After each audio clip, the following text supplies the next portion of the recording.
সকলে কেমন আছেন? আশা করি ভালো আছেন। আমি আল্লাহর রহমতে ভালো আছি। আমি জুলেখা, আমার দানিশ কিং চ্যানেলে সকলকে ওয়েলকাম জানাচ্ছি। আজ ছিল সোমবার জানেন, তো ভেবেছিলাম আজকে একটু চিকেন বিরিয়ানি আর কি করব। তো তার জন্যে দানিশকে আগে রেডি করে ওকে আর কি স্কুলে আগে পাঠিয়ে দিই, তারপর রান্নাটা আর কি শুরু করব, আপনাদের সঙ্গে শেয়ার করব। তো প্রথমে সকালে উঠে একটু ফ্রেশ হয়ে তারপর অনেক কাপড় ছিল সেগুলো ওয়াশিং মেশিনের মধ্যে ধুতে দিয়ে দিলাম। আর এদিকে দেখতে পাচ্ছেন এই দুটো যে ছাগল বাচ্চা, ওর নাম আবার হানি বানি। ওদেরকে একদিন আপনাদের কাছ থেকে দেখাবো। ওর কাছে যেতে আমার এত ভয় লাগে, ও সেই গায়ের মধ্যে উঠে পড়ে করে, সেই জন্য আর কি ভয় লাগে। আর এদিকে এই দানিশও উঠে পড়েছে স্কুলে যাওয়ার জন্য, এবারে রেডি হবে, ফ্রেশ হচ্ছে। তো স্কুলে ওকে পাঠিয়ে দিয়ে এবারে চলুন আপনাদের সঙ্গে শেয়ার করি। আর এটাও বলবেন, আগের যে আমার ভিডিওটা আছে দেখেছেন, যারা দেখেনি তারা আবার দেখে নেবেন। আমার ভিডিওতে আছে মায়ের একটা চিকেন বিরিয়ানি রেসিপি ছিল, সেটা না এটা কোনটা ভালো?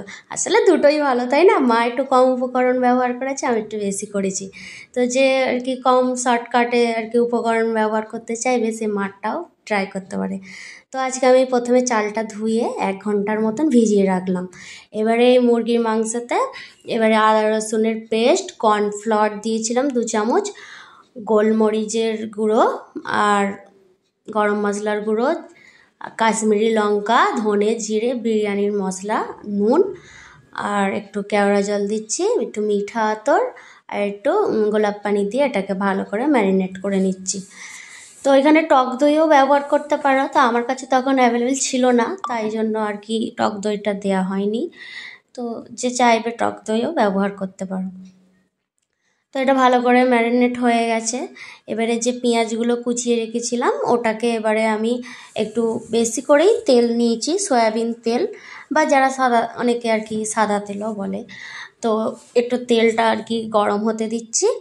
গরম হয়ে গেলে আমি এর মধ্যে কুচনো যে পেঁয়াজটা আছে, আমি এখানে 3টে আর কি কুচিয়ে নিয়েছিলাম পেঁয়াজ। তো 3টে পেঁয়াজকে এবারে ভালো করে আমি ব্রাউন কালারের আর কি করবো, ভেজে নেব, বেরেস্তা করব আর কি। তো এখানে আমি পেঁয়াজটাকে ভালো করে নাড়ছি, নেড়ে চেড়ে ওটাকে আমি এবার ভালো করে ব্রাউন কালার করে নেব। আর এইদিকে যে বাসমতি চালটা ভিজিয়েছিলাম তা অনেকক্ষণ প্রায় হয়ে গেছে, আমি এবারে ভাতটাকে আর কি করব বলে পানিটা আর কি রেডি করছি। তা আমি হাঁড়িতে পানি দিয়ে ওর মধ্যে তেজপাতা, দারচিনি, এলাচ, একটা বড় যে এলাচ হয় সেই এলাচ, আর নুনটা স্বাদ মতন দিয়ে আমি ওটাকে ফুটতে দিচ্ছি। এদিকে পেঁয়াজটা মানে দেখছিলাম যে ব্রাউন হচ্ছে কি না, হলে তো আবার বেশি হয়ে গেলে পুড়ে যাবে। তো পানিটা ফুটে এসেছিলো, তার মধ্যে আমি একটু পাতিলেবু দিয়ে দিচ্ছিলাম। পাতিলেবুটা আর কি দিলে ভাতটা আর কি বেশ ঝরঝরে হয় আর কি, গেলো হয়ে যায় না আর কি। আর এদিকে আমি এই মুরগির মাংসটা তো রান্না হতে বেশিক্ষণ লাগবে না, তার জন্য এই ফুড কালার দিয়ে আলুটাকে আমি একটু সিটি দিয়ে সিদ্ধ করে নেবো। মানে পুরো সিদ্ধ করব না, অল্প আর কি, 1-2টো সিটি দিয়ে একটু মানে সিদ্ধ করছি। তো এর মধ্যে পানিটা ফুটে গেলে আমি এর মধ্যে দিয়ে দিচ্ছি একটু সয়াবিন অয়েল, এটা ভাতটা আর কি ভালো হয় আর কি। তো আমি এবারে এই যে বেরেস্তা করেছিলাম এরকম হয়েছে, ওটাকে আমি তুলে রাখছি। এবারে এই ভাতের পানিটা ফুটে গেছে, এর মধ্যে আমি চালগুলো আর কি, পুরো চালটা আর কি ঢেলে দেবো। তো চালটা ঢালা হয়ে গেলে আমি ভাতটা চেক করছিলাম, কেন বাসমতি তো মানে চালটা, ওটা তো আবার বেশি সময় লাগবে না হতে। এবারে এই যে আলুটা সিদ্ধ করেছিলাম এটাকে আবার একটু ফ্রাই করে নিচ্ছি তেলের মধ্যে। আপনারা চাইলে ঘিয়েতেও ফ্রাই করতে পারেন, আমি তেলেই আর কি ফ্রাই করেছিলাম।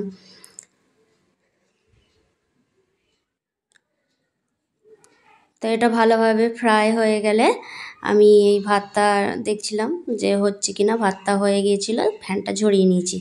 আবার আমি কড়াতে একটু তেল দিয়ে এই মুরগির মাংসগুলোকে একটু প্রথমে ভেজে নিচ্ছি, ওই কড়াতেই আমি রান্না করব। তো প্রথমেই ভাজছিলাম।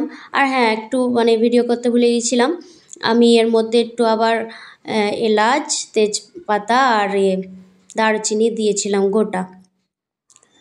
তো মুরগিটা এটা ভালো করে কষিয়ে নেওয়ার পর বাকি যে বেরেস্তা করেছিলাম অর্ধেকটা পেঁয়াজি, মানে যে বেরেস্তা পেঁয়াজ আমি এর মধ্যে দিয়ে দিচ্ছি।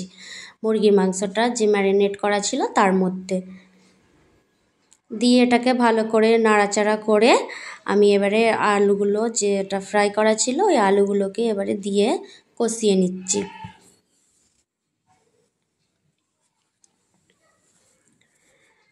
ভালো করে কষানোর পর আমি এর মধ্যে আর কি পানি দিয়ে দিলাম, পানি দিয়ে এটাকে সিদ্ধ হতে দিচ্ছি। মাংসটা আলুটাও তো পুরো সিদ্ধ হয়নি।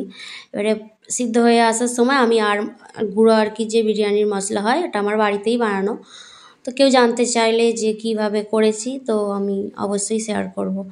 তো এটা হয়ে গেল, দিয়ে বিরিয়ানি মশলাটা ফুটিয়ে নিয়েছি। আর এবারে হাঁড়ি একটা আমার কাছে এরকম একটা সিলিভারের হাঁড়ি ছিল ছোট, এটার মধ্যেই আমি দমে দেবো আর কি। তো আমি এই হাঁড়িটাকে একটু ঘি দিয়ে পুরো আর কি হাঁড়ির যে আর কি ভিতরে এটা একটু ময়েশ্চারাইজার করে নিচ্ছিলাম আর কি, যাতে লেগে না যায়। তো আমি এর মধ্যে প্রথমে যে মুরগি আলুর যে ঝোলটা ছিল সেটাই আমি আগে দিচ্ছি।